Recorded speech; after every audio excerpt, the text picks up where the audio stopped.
Welcome to Raj news. ప్రశ్న వేదిక కార్యక్రమానికి స్వాగతం. నేను మీ కార్తిక్.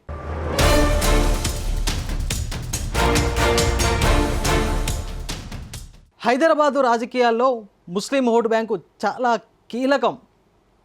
ప్రస్తుతానికి కాంగ్రెస్ పార్టీ అధికారంలో ఉంది. మరొక వైపు పాత బస్తీ ఓల్డ్ సిటీలో ఎంఐఎం పార్టీ తన ఆధిపత్యాన్ని కొనసాగిస్తోంది. కానీ ఈ రెండు పార్టీలు ముస్లింల అభివృద్ధి కోసం పనిచేస్తున్నాయని చెప్తున్నాయి. కానీ వాస్తవానికి ముస్లింల అభివృద్ధి కోసం పనిచేసే పార్టీ ఏది? ప్రస్తుతం మనతో మాట్లాడడానికి హైదరాబాద్ జిల్లా కాంగ్రెస్ పార్టీ అధ్యక్షులు ఖాలిద్ షైఫుల్లా గారు ఉన్నారు. వెల్కమ్ చేద్దాం sir. Welcome to Raj news. Karthik గారు, ఈ కార్యక్రమాన్ని పిలిచినందుకు చాలా చాలా థ్యాంక్స్. చాలా బాగున్నానండి. Thank you. డెల్, గూగుల్ ఇలాంటి పెద్ద పెద్ద కంపెనీల్లో పనిచేసి సడన్గా రాజకీయాల్లోకి రావాలన్న ఆలోచన ఎందుకు వచ్చింది మీకంటే ఏం చెప్తారు? నేను ఒక 20 సంవత్సరాలు డెల్, గూగుల్, ఇన్వెస్కో లాంటి కార్పొరేట్ కంపెనీల్లో పనిచేశాను. కానీ సమాజానికి మంచిగా చేయాలంటే పాలిటిక్స్ కంటే వేరే పాత్ లేదని నాకు అర్థమైంది. నేను యాజ్ ఎ సోషల్ యాక్టివిస్ట్ 20కి పైన వెబ్సైట్లు, అప్లికేషన్లు తయారు చేశాను. మనము సాఫ్ట్వేర్ ఇంజనీర్గా ఎంతవరకు సొల్యూషన్ ఇవ్వగలము, కానీ పాలిటిక్స్లో ఉంటే ఆ పాలసీస్ తయారు చేయడంలో, అవి ఇంప్లిమెంటేషన్ చేయడంలో మనకు సులువుగా అయిపోతుంది. ఏఐసిసిలో ఐటీ సెల్కు సంబంధించి నేషనల్ వైస్ ప్రెసిడెంట్గా చేసిన మీరు ఈ డిసిసి పదవి అనేది చిన్న పదవిలాగా అనిపించట్లే?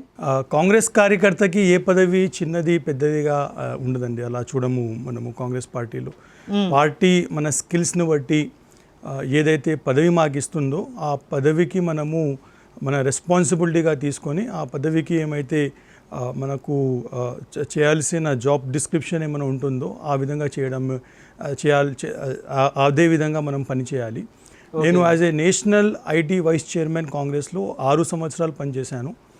కాంగ్రెస్కి సంబంధించిన టెక్నాలజీ అప్లికేషన్స్, అది మెంబర్షిప్ అయినా కానివ్వండి, ఆ మెంబర్షిప్ వలన తెలంగాణలో 40 లక్షల మెంబర్లు అయ్యారు, కర్ణాటకలో 80 లక్షల మెంబర్స్ కాంగ్రెస్ జాయిన్ అయ్యారు. కాంగ్రెస్ క్రౌడ్ ఫండింగ్ పోర్టల్ తయారు చేశాను. భారత్ జోడో యాత్రలో ఆర్టిఫిషియల్ ఇంటెలిజెన్స్ అప్లికేషన్స్ తయారు చేశాను. సో అక్కడున్న 6 సంవత్సరాల్లో పార్టీ ఏదైతే సాఫ్ట్వేర్ అప్లికేషన్స్ తయారు చేయమని మమ్మల్ని కోరారో అన్ని అప్లికేషన్స్ తయారు చేస్తున్నాను. డిసిసికి ఎప్పుడైతే సంఘటన సృజన్ అభియాన్ అని రాహుల్ గాంధీ గారు కాంగ్రెస్లో ఒక కొత్త విధంగా డిసిసిని ఎంచుకోవడం కోసం ఒక ప్రాసెస్ని స్టార్ట్ చేశారు. ఒక ఏఐసిసి అబ్జర్వర్ ఒక డిస్ట్రిక్ట్కి వచ్చి అక్కడ ఉన్న పార్టీ క్యాడర్తో, అక్కడ ఉన్న సోషల్ యాక్టివిస్ట్తో, అక్కడ ఉన్న అందరితో మాట్లాడి ఒక మంచి డిసిసి ప్రెసిడెంట్ని సెలెక్ట్ చేయడం ప్రాసెస్నే సంఘటన సృజన్ అభియాన్. ఈ ప్రాసెస్లో నేను కూడా అప్లై చేశాను. వాళ్ళు నా education background BTech electronics plus LLB, ఆ తర్వాత నేను చేసిన సోషల్ అప్లికేషన్స్, నేను కాంగ్రెస్ పార్టీకి గత 6 సంవత్సరాల నుంచి చేసిన సాఫ్ట్వేర్ అప్లికేషన్స్ అన్నీ చూసి నేను ఆ పదవికి న్యాయం చేయగలను అని వాళ్ళకి నమ్మకం కలిగింది. అందుకోసమే వాళ్ళు నాకు ఈ రెస్పాన్సిబిలిటీ ఇచ్చారు. కానీ హైదరాబాదు డిసిసి అధ్యక్ష పదవికి మీతో పాటు ఎంతోమంది అప్లికేషన్ పెట్టుకోవడం జరిగింది. వాళ్ళందరినీ కాదని మీకు మాత్రమే పదవి ఇవ్వడానికి గల కారణాలు ఏంటి?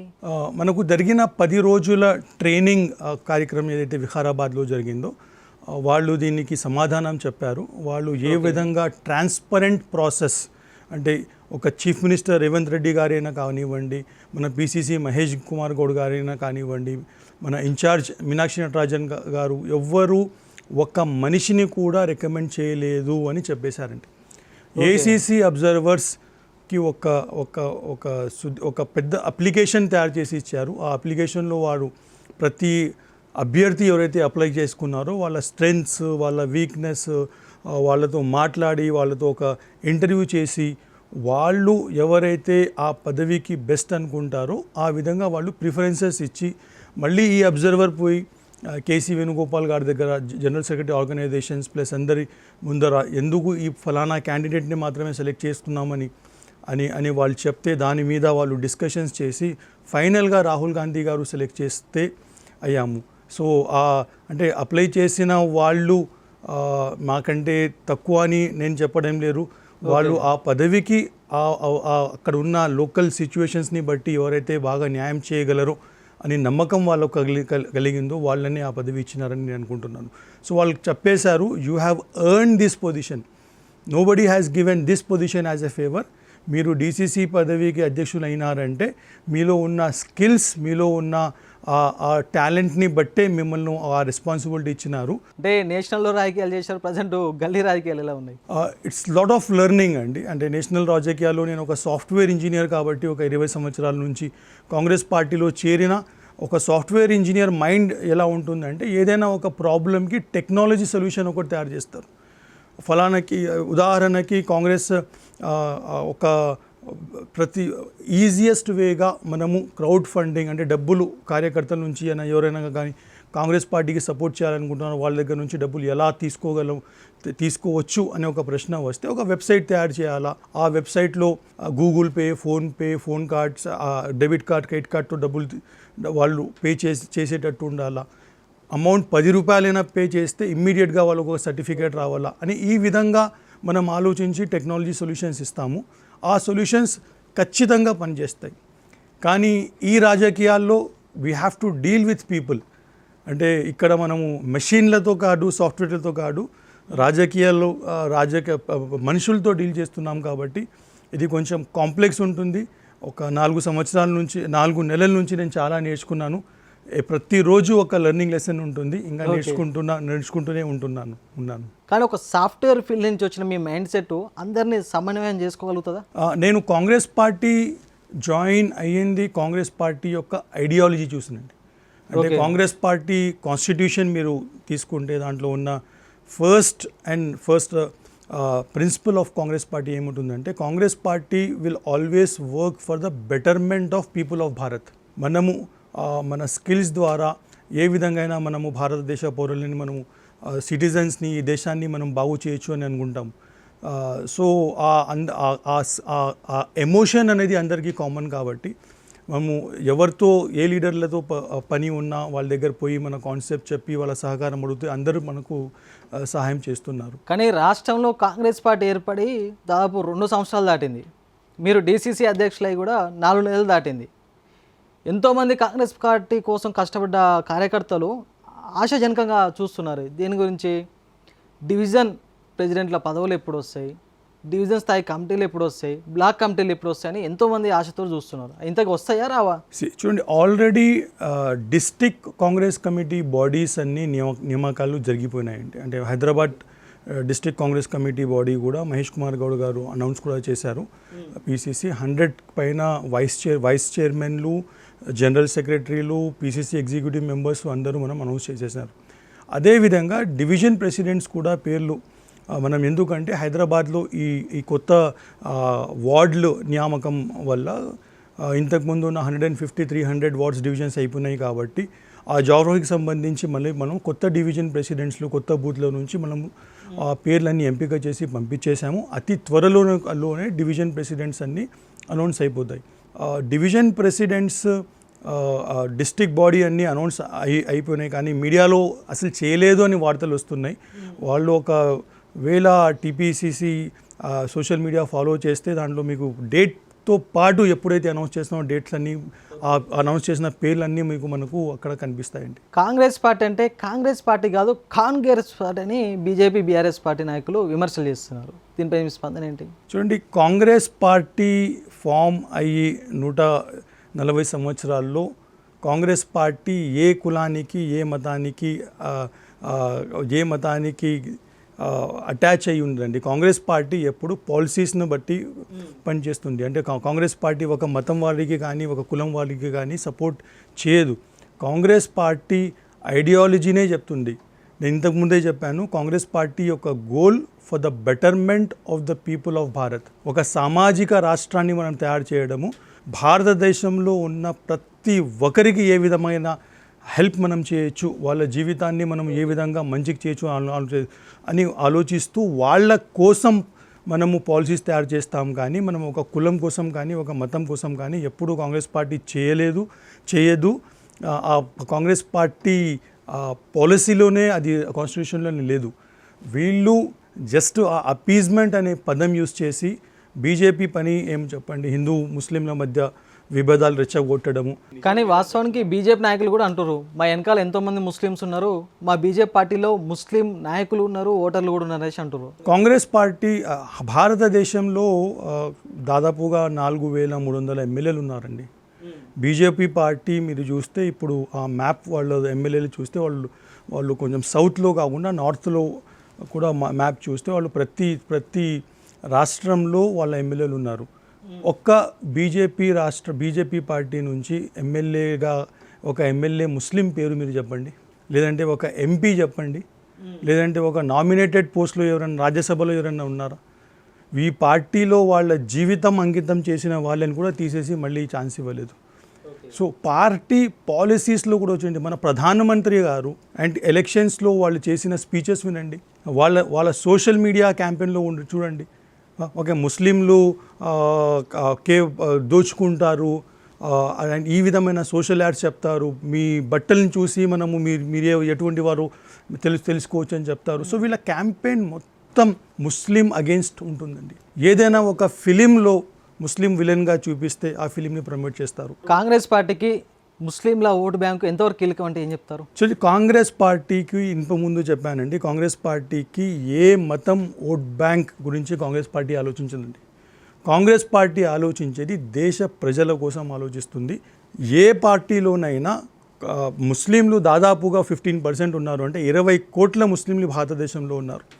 20 కోట్ల ముస్లింలు డెవలప్ కాకపోతే మనము భారతదేశం కూడా డెవలప్ కాదు. అంటే ఒక మతంలో ఉన్న 20% ఆఫ్ పాపులేషన్ డెవలప్ కాకపోతే ఆ దేశం కూడా డెవలప్ అవ్వదు అని కాంగ్రెస్ పార్టీ వాళ్ళని కూడా డెవలప్ చేయాలని పాలసీ చేస్తుంది. కానీ స్పెసిఫిక్గా ముస్లిమ్స్ కోసమే చేయాలని అని ముస్లిం ఓట్లే కీలకమని కాంగ్రెస్ పార్టీ ఎప్పుడు అనుకోదు. మీ జిల్లాలో కానీ ఓల్డ్ సిటీలో కానీ ముస్లిం యువత రాజకీయాల్లోకి రావడానికి మీరు ఎటువంటి ప్రణాళిక రచిస్తున్నారంటే ఏం చెప్తారు? యువత రాజకీయాల్లో ఓల్డ్ సిటీ అయినా కానివ్వండి, న్యూ సిటీ అయినా కానివ్వండి, మరి ఎక్కడైనా యువత రాజకీయాల్లో వస్తేనే దేశం బాగుపడుతుంది.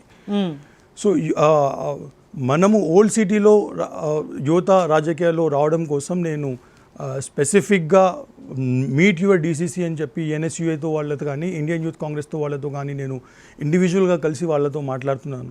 పాలిటిక్స్లో జాయిన్ అయితేనే మనం ఈ దేశాన్ని మార్చగలం. బికాజ్ ఒక politics is the only way where you have an huge opportunity to to change the future of the country. So యువతలు ఈ కాలంలో చాలామంది ఓల్డ్ సిటీ ప్రాబ్లం చేసుకుంటే ఎడ్యుకేషన్ అంతగా ఉండదు, ప్లస్ వాళ్ళ ఫైనాన్షియల్ కండిషన్స్ అంతగా ఉండదు, తొందరగా వాళ్ళు జాబ్ తీసుకోవాలా, తొందరగా వాళ్ళు డబ్బులు సంపాదించాలా, ఆ డబ్బులు సంపాదిస్తున్న ఇల్లు గడుస్తుంది. కాబట్టి పాలిటిక్స్ వైపు వేరే కాన్స్టిట్యుయెన్సీస్ డెవలప్కి కంపేరింగ్ చేస్తే పాలిటిక్స్ వైపు కొంచెం వీళ్ళు ఇంట్రెస్ట్ చూపించే అవకాశాలు తక్కువ ఉంటాయి.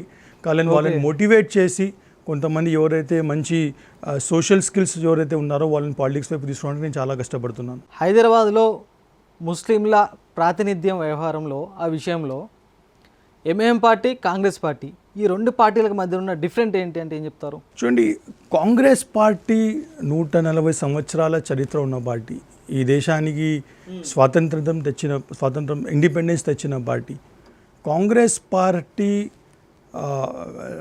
నిన్న మోదీ గారి మీరు స్పీచ్ కూడా వింటే ఏమైతే కాంగ్రెస్ పార్టీ ఏవైతే బిల్స్ని రిజెక్ట్ చేసిందో ఆ బిల్స్ ఏవైతే బిల్స్ ఒక మతానికి అగేన్స్ట్గా ఉన్నాయో ఆ బిల్స్ని కాంగ్రెస్ పార్టీ అక్కడ రిజెక్ట్ చేసింది. సో కాంగ్రెస్ పార్టీ ఎంఐఎం ఒక రీజనల్ పార్టీ కూడా చెప్పలేము మనం, ఒక సబ్ రీజనల్ పార్టీ. అంటే హైదరాబాద్లో ఉన్న ఇప్పుడు 7 ఎమ్మెల్యేస్, ఇప్పుడు బీహార్లో ఉన్న ఒక ఎమ్మెల్యేస్ తప్ప వాళ్ళ ప్రెజెన్స్ ఎక్కడా లేదు. సో ప్లస్ వాళ్ళ ఐడియాలజీ కూడా ఒక ముస్లిం ఐడెంటిటీ పాలిటిక్స్ అండి. సో దానివల్ల అటువంటి పార్టీస్ వలన లాంగ్ టర్మ్లో ముస్లింలకు కానీ దేశానికి మంచిది కాదు అని నా personal opinion. So Congress party ఎప్పుడూ మైనారిటీస్కైనా కానివ్వండి, ఎవరికైనా కానివ్వండి, Congress party is always a big brother and the Congress party is the only solution for the betterment of this country. హైదరాబాద్లో ముస్లింలకు రాజకీయ ప్రతినిధి, అసలు ముస్లింలకు పెద్దన్న ఎవరు? అటు ఎంఐఎం పార్టీయా లేకపోతే కాంగ్రెస్ పార్టీయా? సో ఈ దేశంలోనే ముస్లింలకి పెద్దన్నయ్య రాహుల్ గాంధీ. ఈ దేశంలోనే ఎంఐఎం పార్టీ కాదంటారా? లేదు MIM party is a sub regional party. నేను చెప్పాను చూడండి, జస్ట్ ఒక మీరు 7 మంది ఎమ్మెల్యేలు ఉన్నారు, ఒక చిన్న సెగ్మెంట్కి మాత్రమే వాళ్ళు పరిమితమై ఉన్నారు. కానీ హైదరాబాద్లో ముస్లింలకు మొత్తం పెద్దన్నం మేమే అన్నట్టు వ్యవహరిస్తారు కదా. వాళ్ళది చూపించుకుంటారు, అంటే వాళ్ళ స్పీచెస్, వాళ్ళ సోషల్ మీడియా ప్రెజెన్స్ వల్ల వాళ్ళు అనుకుంటారు. కానీ ఒక రీజనల్ పార్టీ, ఒక 7 మెంబర్స్ ఉన్న పార్టీ పాలసీస్లో ఏం ఇంపాక్ట్ చూపించగలదండి? అంటే ఏదైనా ఒక బిల్ కావాలంటే కాంగ్రెస్ పార్టీ దగ్గర 100 మంది ఓల్డ్ సిటీని మొత్తం గ్రిప్లో పెట్టుకుంది కదా ఎంఐఎం పార్టీ. లేదా గ్రిప్లో పెట్టుకోవాలంటే ఒక 40 ఇయర్స్ నుంచి, ఆల్మోస్ట్ ఒక 50 ఇయర్స్ నుంచి వాళ్ళు రూల్ చేస్తున్నారు. సో వాళ్ళు రూల్ చేశారు కాబట్టి ఆ గ్రిప్లో వాళ్ళు పెట్టుకునే అవకాశం ఉంటుంది. సో గ్రిప్లో పెట్టుకుంటే మాత్రమే వాళ్ళే రిప్రజెంటేటివ్స్ అని చెప్పడం నేను తప్పుగా అనుకుంటున్నాను. ఇది డెమోక్రటిక్ కంట్రీ, ప్రతి మనిషికి, ప్రతి ఒక్కరికి కూడా పాలిటిక్స్లో జాయిన్ అయ్యే అవకాశం ఉంది. వాళ్ళు కూడా రిప్రజెంటేటివ్స్ కావచ్చు. అసలు ఎంఐఎం పార్టీ కంటే కాంగ్రెస్ పార్టీ నాయకత్వం ముస్లింలకు ఏ విధంగా ఉపయోగపడుతుందంటే ఏం చెప్తారు? Congress party is a secular party. ఈ దేశంలో సెక్యులర్ పార్టీస్ యొక్క చాలా అవసరం ఉంది. మతత్వ పార్టీలు దేశాన్ని విభజించే ప్రయత్నం చేస్తాయి. నా మతం వాళ్ళు మీకు ముస్లింలకి మీకు వేరే పార్టీలు ఏం లేదు, మేమే ఉన్నామని వీళ్ళు మొత్తం ముస్లిం ఓట్స్ పోలరైజ్ చేయడం కోసం ఒక పార్టీ చేస్తుంది, majority party Hindu votes polarize కోసం చేస్తుంది. ఇవన్నీ మనము ఇండిపెండెన్స్ కంటే ముందు చూసామండి.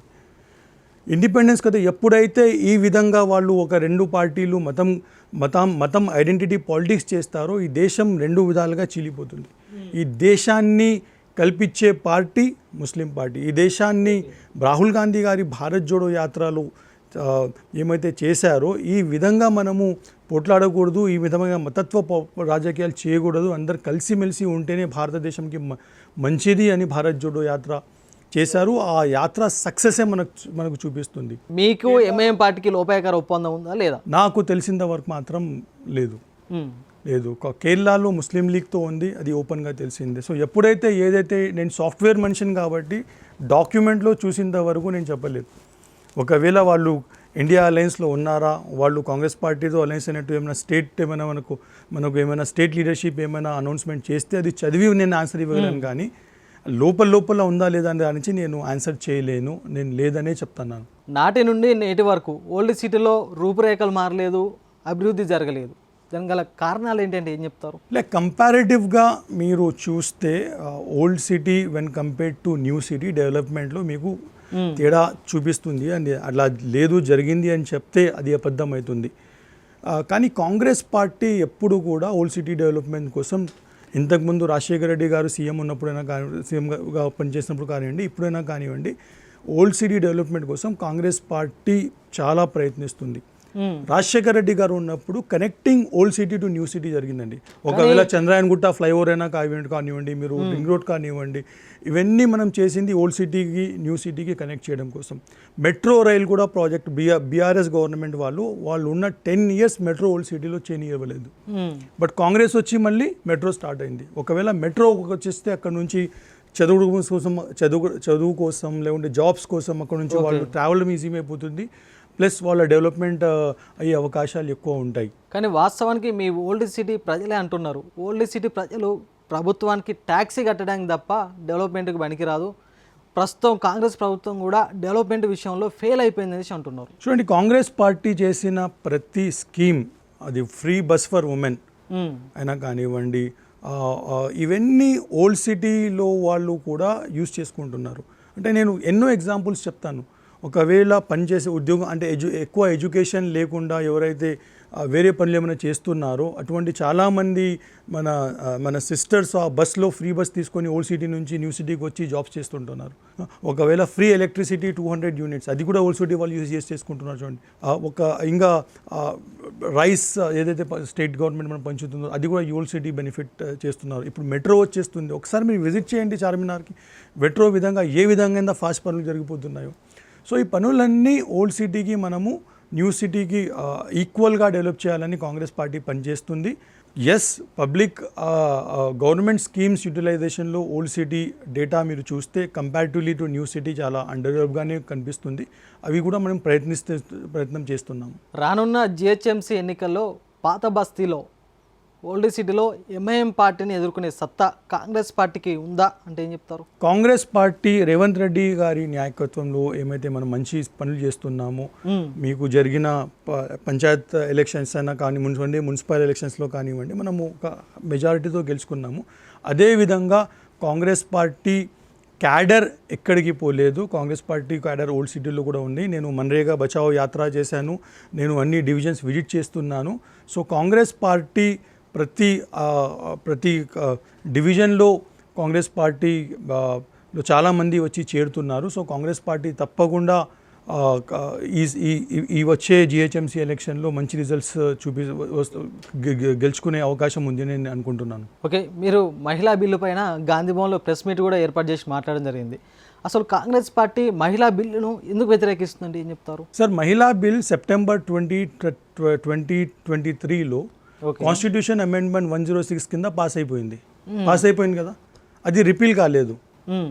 మళ్ళీ ఏప్రిల్ 2026లో నిన్న పెట్టిన బిల్ ఏమిటి? ఓకే, అది మహిళా బిల్లా? అది మహిళా బిల్ కాదు, bill already delimitation bill.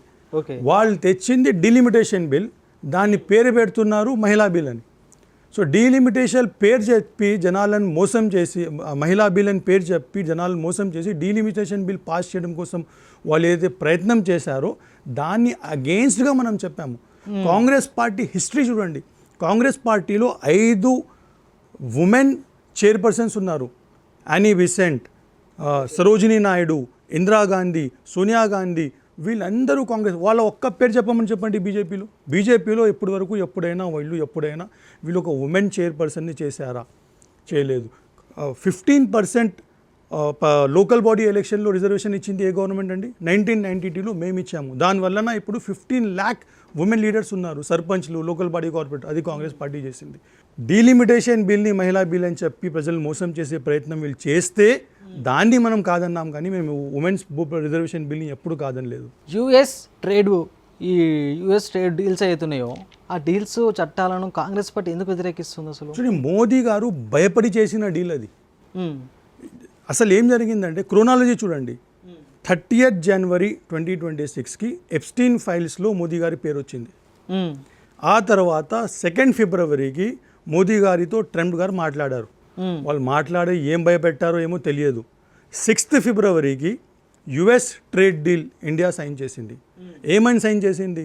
$50 billion ఎప్పుడైతే ఇండియా యుఎస్ నుంచి తీసుకుంటుందో ఇప్పుడు వరకు, వీళ్ళు మోదీ గారు $500 billion ఒక సామాన్ తీసుకుంటా అని చెప్తున్నారు. అంత స్టాక్ తీసుకోవాలంటే నార్మల్ ఇండస్ట్రియలిస్ట్ తీసుకోరు, గవర్నమెంట్ కూడా తీసుకోవాలా.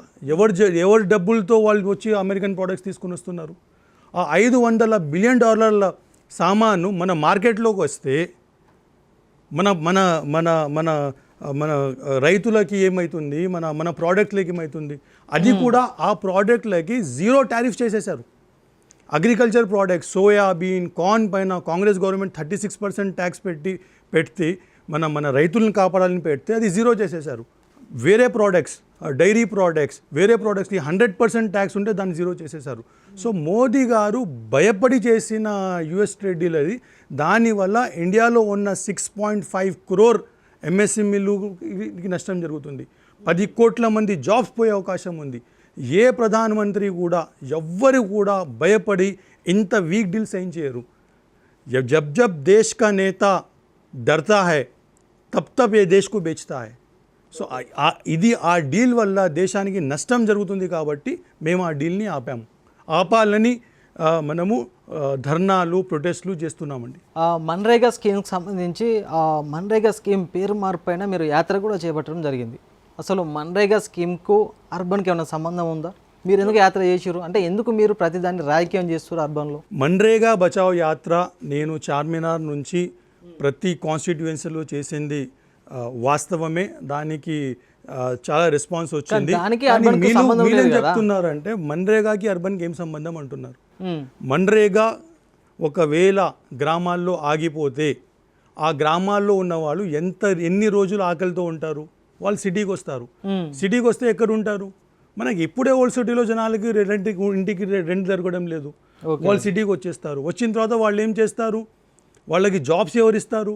వాళ్ళు గిగ్ వర్కర్స్గా జాయిన్ అయిపోతారు, ఆ డ్రైవర్స్గా జాయిన్ అయిపోతారు, ఆటోస్గా జాయిన్ అయిపోతారు. సో వాళ్ళు ఏ పని దొరికితే అంతమంది లేబర్ వచ్చి ఇక్కడ సిటీలో చేస్తే సిటీలో ఉన్న లేబర్కే పని దొరకడం లేదు, అన్ఎంప్లాయ్మెంట్ ఇష్యూ సాల్వ్ అయిపోతుంది. సో మన్రేగా వలన గ్రామాల్లోనే కాదు సిటీస్లో మెట్రోస్లో కూడా హౌసింగ్ ఇష్యూస్, ఎంప్లాయ్మెంట్ ఇష్యూస్, అన్ని ఇష్యూస్ అవుతున్నాయి. కాబట్టి ఎటువంటి కోట్ల మందిని నష్టం కలిగించే మన్రేగాని ఎవరైతే తీసేస్తున్నారో దానికోసం నేను యాత్ర చేశాను. దానికి నాకు మంచి సపోర్ట్ కూడా జనాల నుంచి వచ్చింది. అసలు మీరు డీసీసీ అధ్యక్షులు అయిన తర్వాత మీ జిల్లాలో వచ్చిన పార్టీలో వచ్చిన మార్పు ఏంటంటే ఏం చెప్తారు? ఒక పాజిటివ్ యాటిట్యూడ్ చూస్తున్నానండి.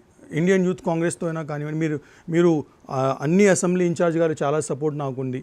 100 మెంబర్స్తో ఒక డీసీసీ బాడీ తయారు చేశాము. ఏమీ మనం ప్రతి హైదరాబాద్లో ఒక 40 సంవత్సరాల నుంచి ఒక డీసీసీ ఆఫీస్ లేదు. మనము నెక్స్ట్ ఒక 10-15 డేస్లో హైదరాబాద్లో చార్మినార్ దగ్గరనే 3000 స్క్వేర్ ఫీట్తో Hyderabad district Congress committee office open చేస్తున్నాము. పెద్ద ఆఫీస్ పెట్టబోతురా? ఆఫీస్ ఓపెన్ మొత్తం అయిపోతుంది. జస్ట్ ఇంటీరియర్ పని జరుగుతుంది. ఒక 10 డేస్లో స్టార్ట్ అయిపోతుంది. SIR గురించి మనం పని చేస్తున్నాము. BLS అయిపోయినాయి. సో ఒక కాంగ్రెస్లో ఒక పాజిటివ్ యాటిట్యూడ్ వస్తుంది. ఖచ్చితంగా అది ఒక ఎలక్షన్లో మనము ఒక మంచి సీట్లు గెలుచుకునే అవకాశం ఉంది.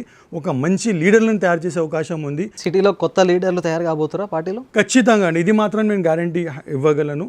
నాకు కార్పొరేట్ ఎక్స్పీరియన్స్ ఉంది కాబట్టి, కార్పొరేట్ ట్రైనింగ్ లీడర్షిప్లో ఎక్స్పీరియన్స్ ఉంది కాబట్టి నేను లీడర్షిప్ మీద ఎక్కువ ఫోకస్ పెడతాను. కాంగ్రెస్ ఐడియాలజీ, కాంగ్రెస్లో ఉన్న కార్యకర్తలకి ఇవ్వడంలో ఎక్కువ ఫోకస్ పెడతాము.